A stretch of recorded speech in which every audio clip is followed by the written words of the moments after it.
ఇక్కడ బాల్కనీలో గ్రానైట్ వేశారు. ఆ జైంట్స్లో నీళ్లు లోపలికి లీక్ అయ్యి అక్కడ నుంచి గోడల్లోకి బయటికి వస్తున్నాయి.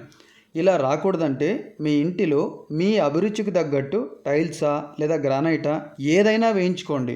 కానీ 2 నుంచి 3 mm గ్యాప్ ఉండాలి. టైల్కి అయినా లేదా గ్రానైట్కి అయినా ఆ మాత్రం గ్యాప్ ఉండాలి. అదే మాదిరిగా కార్నర్లో పీసులు అంటే స్కట్టింగ్ పీసులకి ఫ్లోర్ పీసులు ఇవి రెండూ కలిసే చోట కూడా 2 to 3 mm గ్యాప్ అయినా ఉండాలి. లేదా ఆ గ్యాప్కు ఎపాక్సీ అయినా పూయాలి. ఎపాక్సీ ఎంత మందం పూయాలి అంటే టైల్ మందం ఎంత ఉంటే అంత పోయాలి. టైల్ మందం అంటే కనీసం 8 నుంచి 10 mm వరకు ఉంటుంది. ఆ 10 mm వరకు పూస్తే నీళ్ళ లీకేజీ అస్సలు ఉండదు. ఒకవేళ ఇలా చేయకపోతే టైలు లేదా గ్రానైట్ జైంట్స్లో నీళ్లు లోపలికి దిగిపోతాయి.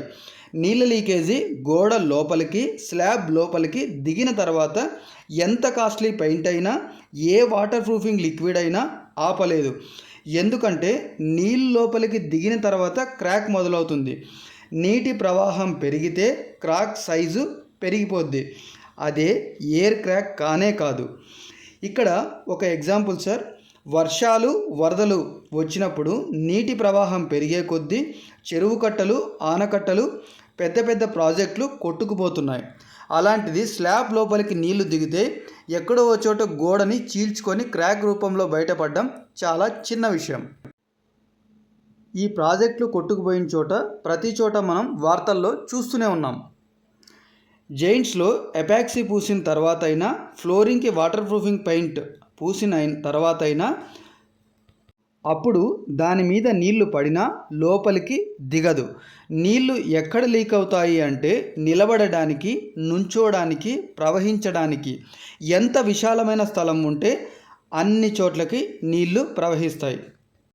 Very simple. ఇక్కడ ఒక ఎగ్జాంపుల్ తీసుకుందాం. నదుల్లో నిల్వ ఉన్న నీరు గేట్లు ఎత్తి రిలీజ్ చేసిన తర్వాత ఉపరితలం ఎంత విశాలంగా ఉంటే అంత వెడల్పున ప్రవహిస్తున్నాయి. అలా వదిలేస్తే నీరు ఇష్టం వచ్చినట్లు ప్రవహిస్తుంది. కాబట్టి కాలువలు ఏర్పాటు చేసి ఎంత దూరమైనా తీసుకెళ్తున్నారు, అందరికీ అందుబాటులోకి తెస్తున్నారు. అది తాగడానికైనా లేదా సాగు చేయడానికైనా.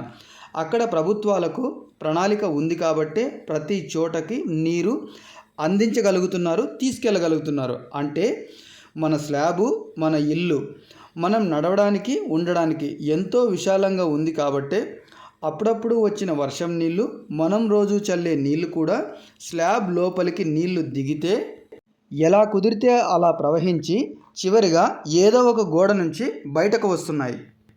ఇక్కడ ఇంకొక ఎగ్జాంపుల్ సార్, మొక్క వేరు వ్యవస్థ పెరిగే కొద్దీ మట్టిలో దాని వేర్లు ఎలా కుదిరితే అలా పాతుకుపోతున్నాయి. అదే కుండీలో అయితే కుండీ మొత్తం ఆవహిస్తుంది. కేవలం అక్కడ కుండీ అనే ఒక అడ్డుగోడ ఉంది కాబట్టి. అలాగే నీళ్ళ లీకేజీ కూడా దాన్ని ఎక్కడో చోట నీట్గా తీసుకెళ్ళి ఆపగలిగినప్పుడే ఏ గోడలు ఏ స్లాబు దెబ్బతినవు.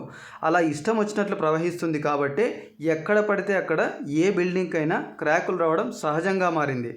అలా జరగకూడదంటే టైల్స్ లేదా గ్రానైట్ గ్యాప్స్లో ఎపాక్సీ లేదా సిమెంట్ ఫ్లోరింగ్కి అయితే వాటర్ ప్రూఫింగ్ పెయింట్ ఇలా అవసరానికి తగ్గ జాగ్రత్తలు తీసుకుంటే ఇంట్లో అందరూ నిశ్చింతగా ఉండొచ్చు.